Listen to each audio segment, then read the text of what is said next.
Isbalhin na sad para sa team balhin. Kaunom nga balhin dito na sad to sa boss. Anak pa lang ba to?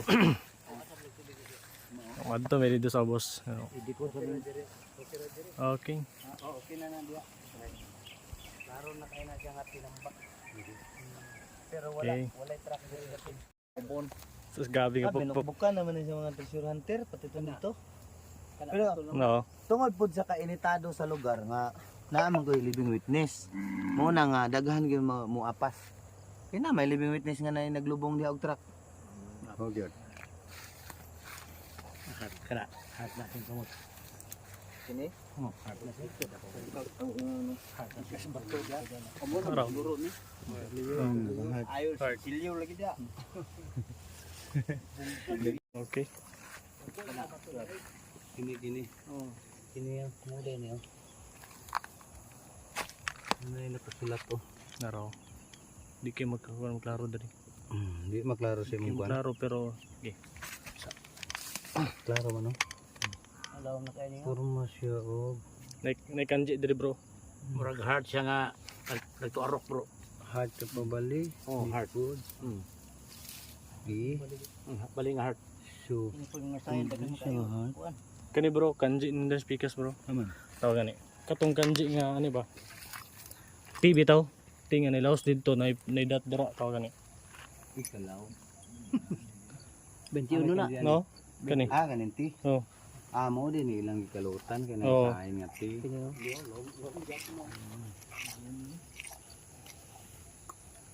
Galit siya ti. Di tapos yung kan skilled. Ako siya, hurag mapa ba? Stone map. So dahil lang kalot guys oh. Mabor man na daw pila na kapit. Ila man lang isugat ni. Kusing na sa ilalom. May tubig. Laluag ka yung ilalom ba? Oh. Giana nila oh. Dahil po nagisugat po ni diya. Kana 21 kini 20 na ni. Nga gisugat nila dito. Mabaw ba day? Mabaw sa triangle. Mabaw na 21 sana. Gisukod mo na namo. Puro magti. Sa duka ba ni? Bardaon kadto. Kita nung ba to? Puro masigti. Kato siya Buddha man ang pasabot ato. Dito po ang bulan. Dili eh. Buddha ang pasabot amin niya. Indro siya big. So gisulat ni siya ana pag purma ang pagkasulat. Ako mo guni nga ba to? Kaya na tabunan na nila. Ana ang purma pag sulat niya. No, marami burda sa bro. Oh, Buddha ni siya. Mo man yang ulo yan tiyan dayon. Anti yan. Balik yan yung likod. Lalom ni wa nila daigo siguro. Buddha. Wa siguro nila ninigo. Duda ko na ano yun. Ano ba tuha ka na may tih diya. May tih. Di, sige, ipost na natin kita naon sa... So guys, itong lugar na ito guys, ididikod muna natin siya no. Dahil merong kakaiba dito guys na nangyari. O kakaiba ang ano dito guys. Dahil dami-dami na po ditong pumunta na mga treasure hunter, mga bigating treasure hunter, bibilihin ang lupa, tapos yun nga may mga patis digging pa na nakaw digging lang. So ngayon, ididikod muna natin guys. Ito, kasi sabi nila luma na daw ito, pero sa tingin ko maliit. Pero sabi nila, hindi daw ito lalaki dahil pinagkukunan nila lang pang poste ng bahay kubo. Kaya ang naging resulta niya ay hanggang sa ngayon ay maliit lang din. Pero nakapagtataka dito guys, meron 3 bato na naka-triangle. So titingnan natin, unahin natin itong isa. Ayan, naka-fire element. Tapos itong isa naman naka-heart. Hugis puso po siya. So hugis puso, ayan. Hugis puso na meron siyang dot sa gilid o box sa gilid. So itong hugis puso naman guys, natapyas ang bandang kanan. Ibig sabihin po nito ay death trap, poison, snake at nakakalaso na tubig ang ibig sabihin nito guys. So dito guys merong poisonous, dangerous place or something. Walang treasure dito guys. Sa according to Yamashita Dream Book, pagka ganyan na hugis puso na meron siyang dot sa gilid, ibig sabihin poison, trap, snake o bad water ang ibig sabihin. So ngayon pupunta tayo dito guys, doon. Yan. Kasi ito din sinubukan ng katiits. Merong mga nagpunta dito guys, may kasama pa daw ano guys, decoder at scanneris. Kaya yan po. So ito po tennis digging nila. Umabot sila ng 22 feet papunta doon hanggang palabas sila doon. Ayan po ang sign na kanilang nakita. Ayan. So kung i-remap natin siya guys, ito north, south dito, tapos yan ang west. Dito naman east. Ayan po, east. Banda dyan sa taas guys, east position, mga nasa ano siya, nasa mga 60 degree. Ayan po yung parang bundok na maliit. Diyan daw ibinaon yung truck ng Hapon. May living witness po dito, may isang matanda dito guys na ang sabi ng kaniyang ama na nakita daw ng kaniyang ama, nilibing daw ng Hapon ang truck diyan.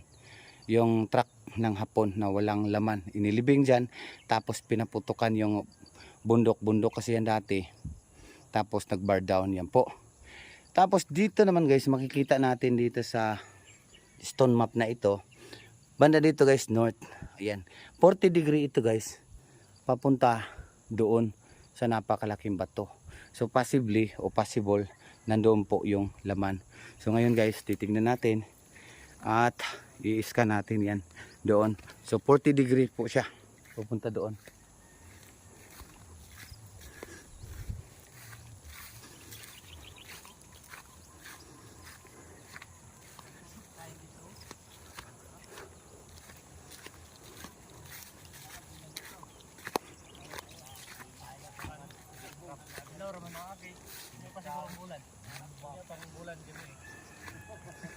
Ayan. So makikita nyo dito guys na napakalaking bato, pero mapapansin natin na basag po siya. Ayan po, maraming nagkalat na mga basag dahil itong batong ito ay binlasting daw ng mga nakaw TH. So yung nakaw TH guys, ibig sabihin doon nagnakaw lang ng paghuhukay. So walang pahintulot sa may-ari o hindi na nagpaalam. Ayan. Ang ginawa nila guys, binarina nila ito. Tapos pinaputukan na isang beses. Kaya nagsisibagan itong mga bato na makikita nyo dito guys. So ngayon, ayon po sa aking decoding, mula dito guys ay 40 degrees ito ng northeast. Tapos yung sign naman doon na heart, nandoon sa punong kahoy na yun. Ayan, doon tayo galing kanina guys. Ayan, tapos dito yung stone map, yung pinakita ko sa inyo kanina. Ayan, dito yung stone map. So banda dito sa kaliwa, kanan, yan, mapapansin nyo doon na meron siyang maliit na bundok. Yan po ang sabi ng matanda na may nilibing daw doon na isang truck na empty, wala po siyang karga, ibinaon doon. Pero hindi niya napansin, hindi niya nakita na kung saan itinago yung load o laman ng truck. So ngayon guys, dahil malinis na ito, mag-i-scan kami dito guys kung anong makikita natin dito. Kana bro, ba di na namdari? Anan? Buda mangyapon. Kana? Oo.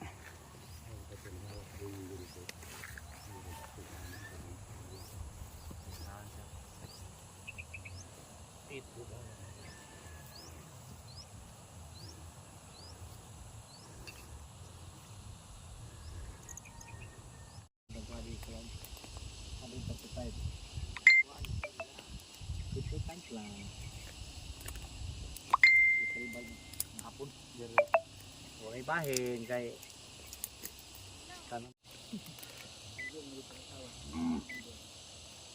di lang gusto kamo. Di ba? Diri gamay po. Kani na ang gisulod ni ba? Sulod nila. Ay lalom.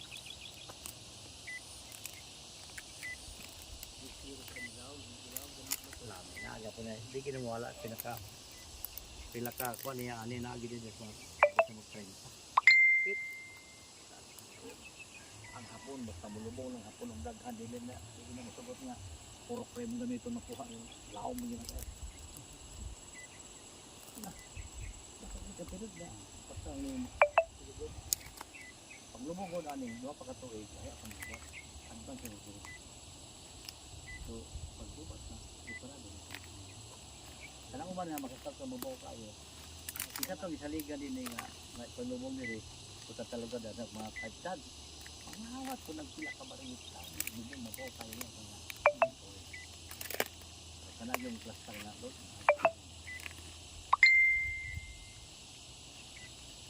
Mulai ba dito lagi? Pasabado. Ya tak kuno nang aging aglayan. Wala din dia. Duwi na gid balay balay. 5 titra.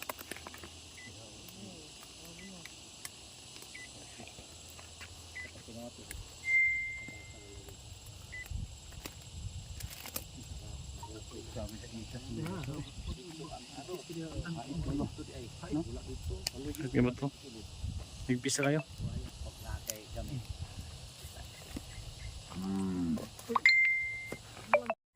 So ayan guys, yan po ang result ng aming scanning dyan. So ang na-scan ko dyan guys ay talagang yung anomaly.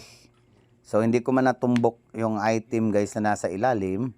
Pero makikita nyo dito sa screen, sa scan result, na disturb po ang suwil o tinambak po siya. So in-explain ko sa kanila na isa itong tambak. So ibig sabihin, nandyan po yung treasure. Pero hindi po natin matansya kung gaano siya kalalim dahil hindi po natin nakita yung talagang treasure na talaga.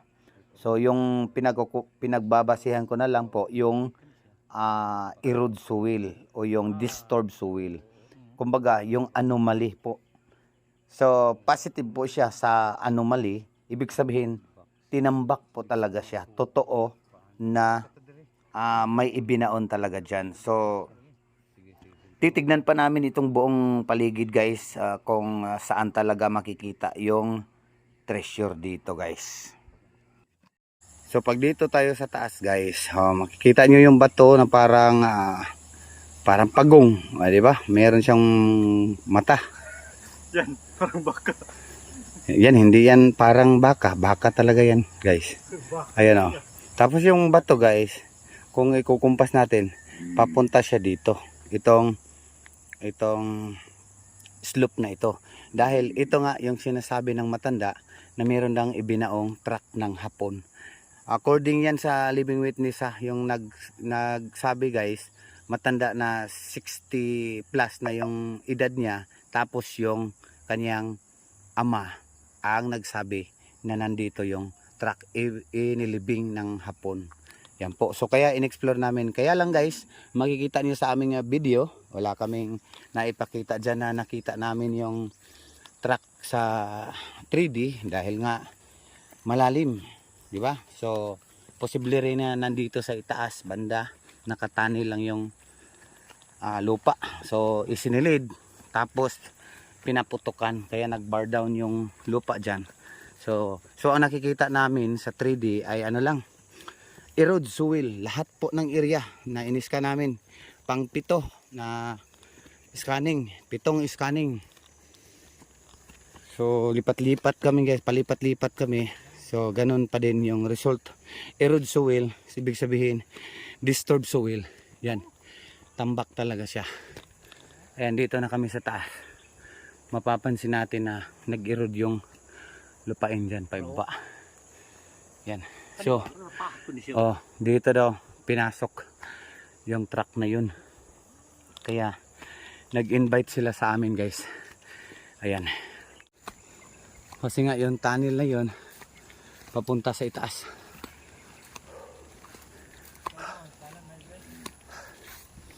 Tanan yan yo.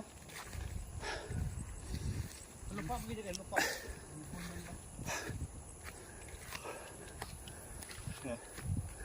Oh, posible na naradiri ang truck.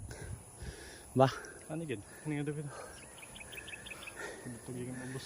Dito ginaog itong dalan kanina. So nandito lang yung truck guys, binaon.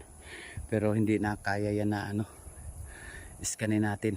So ang tanging paraan dyan para makita, bakuin yung area na yun doon sa entrance ng tunnel.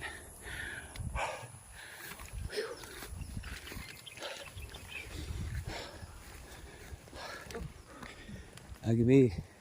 So yun lang muna guys ang ating exploration ngayon na aking i-share. Thanks for watching. God bless sa inyong lahat. Please like and share.